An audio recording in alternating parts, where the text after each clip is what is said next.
Hi, welcome back to our channel. In front of me I have OnePlus 15, and in this video I want to show you how to add AI summary to sidebar.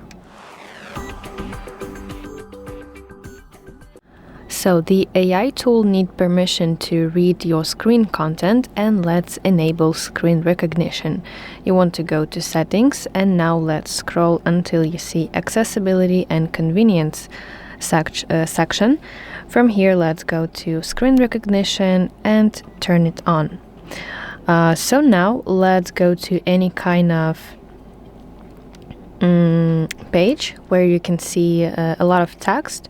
For example, I will go with Chrome and I need to open some kind of article. Let it be this one, for example. And now you want to swipe out the Smart Sidebar. Let's tap Edit button.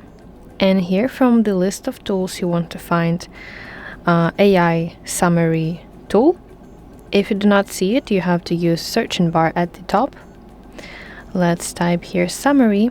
Okay, it's called article summary. So let's tap plus icon on it to add it to your sidebar. And now let's tap cancel, tap done button to save changes. And now we have our AI summary in our sidebar. So you can tap this article summary, and now your phone will scan your page in order to provide you this AI summary. So that's how it works. I really hope that you find this video helpful, and if so, please like this video and subscribe to our channel to see more content like this.